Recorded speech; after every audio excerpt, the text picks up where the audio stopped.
With the ending of God of War Ragnarok being the end of the Norse Pantheon, Kratos' last words are that there is much to rebuild and much to do. That said, what is he referring to when he talks about rebuilding? A lot would assume that Kratos is talking about rebuilding the Norse Pantheon, rebuilding Scandinavia, but I have another thought. What if Kratos is planning to go back to Greece? Now, hear me out. In God of War 2018, when Kratos and Atreus were in Tyr's vault, Kratos found a vase with himself on it, and what some interpreted as the destruction of Greece, while others interpreted it as the rebuilding of Greece. If it is the rebuilding of Greece, then it would make a lot more sense as to the final mural at the end of God of War Ragnarok, where the lead writer had said to John Ford that it describes Kratos as being worshipped as a god, as Kratos the rebuilder, instead of Kratos the destroyer. Kratos returning to Greece would also add to his redemption and may contribute to the ashes fading from his body, as it was stated in an interview with the lead director that his ashes are slowly fading over time. Whether this is a result of him becoming a better person or the curse just fading is unknown, but that said, I see Kratos returning to Greece trying to rebuild it, as he is now recognized as a god there. But what happens when Kratos goes back to Greece and finds a new pantheon there? The Roman Pantheon. A lot of questions come to mind if this may be the case. Now at the end of the video, I might just need to add a counter for how many times I'm going to say the word pantheon. I'm gonna say it a lot. How will Kratos react to the new pantheon? Kratos finding out there is a new pantheon may cause some tension, but I am curious how he would react to the Roman Pantheon, as some of the Greek pantheon are actually in the Roman Pantheon, such as Apollo, which would be even more interesting seeing as Apollo was one of the only gods in the original God of War trilogy to not make an appearance. So for him to make an appearance now would not only make sense, but it would also create some sort of tension between Kratos and Apollo, which leads to the next question. Will the new Roman pantheons recognize Kratos, and if so, will they be hostile towards him knowing what he did to the previous pantheon? These new gods have to have knowledge of the pantheon before them, as either the humans would tell them or they would have been born witnessing the aftermath of the destruction of Greece and finding out through the surviving deities. And if that's the case, how will they treat a returning Kratos? They don't know he has become a better person. They still see him as a ruthless destroyer of gods. Will that change the way they initially approach him? Will they tell him he's not welcome despite how much he wants to help and rebuild, or will they just attack him on sight? Which leads to another important question that ties to this one, which is, will the gods that survived the previous Pantheon massacre have any influence towards Kratos' treatment within the new one? For example, Atlas, Apollo, Aphrodite, etc. Apollo, Artemis, Aphrodite, and Atlas. I mean, Atlas is not really a god, but these four are still alive from the Greek Pantheon, and in the Roman Pantheon, a few of them have changed their names. For example, Artemis from the Greek Pantheon has changed to Diana in the Roman. Aphrodite in Greek has become Venus in Roman. This means three gods from the original God of War that we didn't see or that survived later become gods in the Roman Pantheon, meaning they will have some influence within the new Pantheon. And we know Aphrodite has a soft spot for Kratos and will function as sort of his like vouch. But Apollo and Artemis may not be so forgiving and accepting to this old God of War, and that may lead to attacks on his life, which would then give Kratos a reason to actually fight in this game, despite Kratos trying his best to now become a lover than a fighter. As for Atlas, whether or not he's still holding up the world is still in question, and I think he is, but I have my doubts that he will actually make a reappearance within the new game. It could be suggested that the dead gods of the Greek Pantheon could have been reincarnated into this new Roman Pantheon, and the currently living gods such as Apollo, Artemis, and Aphrodite could teach the new gods about the history of Greece and Kratos. This idea of the Roman gods being Greek gods reincarnated comes from kind of an idea where I was watching an anime called Noragami, where gods are created from the prayers and desires of mankind. So if Greece had died,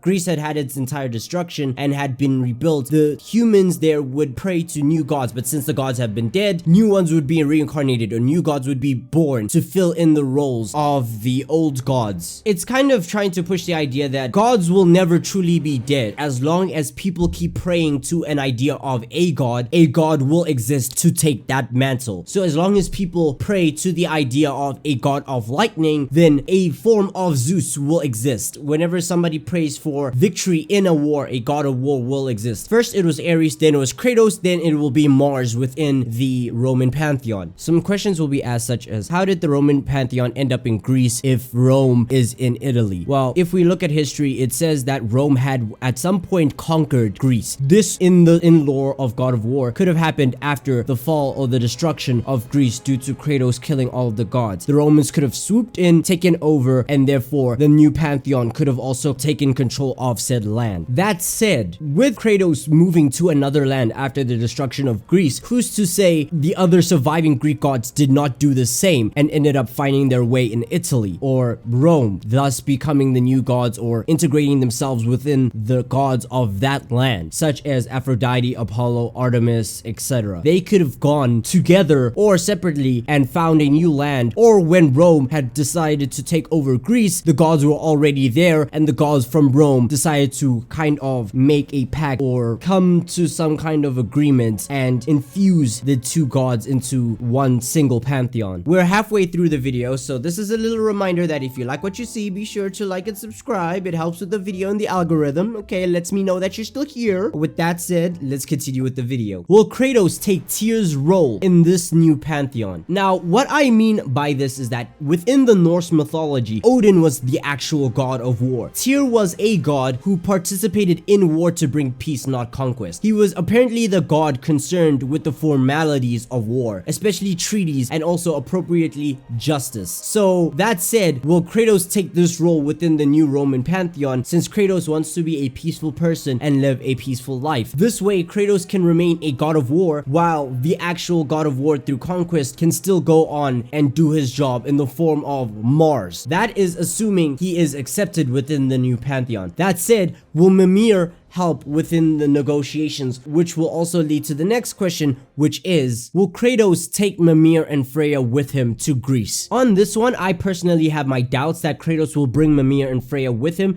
despite him viewing them as his new family. I have my feeling that Mimir's head will be given to Sigrun of the Valkyries, and Freya will go back to Vanaheim, and Kratos will venture to his home in Greece alone. At most, he will take Mimir with him, but I have my doubts about that. But an even bigger question in terms of appearance is the final question of this video. Will Atreus ever find his way back to his father in Greece? If so, will he contribute to the Pantheon as Kratos did to the Norse, or will he just make a small appearance and leave again? Kratos has finally arrived in the land of his old family, but he still has a family in Atreus. That said, once Atreus has completed his mission to bring the giants back, will he ever journey back to Greece to meet up with Kratos? And if that's the case, will he contribute to the new Pantheon as Kratos did to the Norse one? If so, what will his role be? And will he ever go back to Scandinavia if that's the case, or will he continue traveling with Kratos to whatever pantheon he goes to after Greece has been rebuilt? I am not too sure about this one. I think that after Atreus brings back all of the giants and he has his children with Angrboda, he will then remain within Scandinavia with Angrboda and the rest of the giants in Jotunheim. But with that being the case, once Greece has been rebuilt, will Kratos stay there, or will he travel to another land? Perhaps Egypt, maybe Japan. Honestly, there's an almost endless amount of pantheons he could travel to,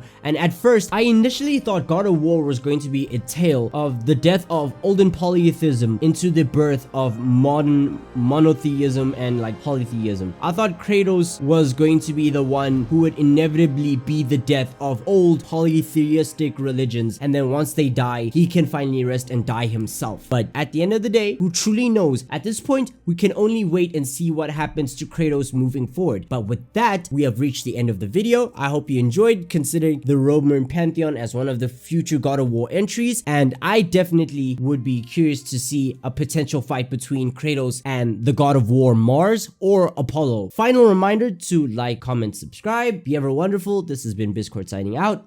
Bye.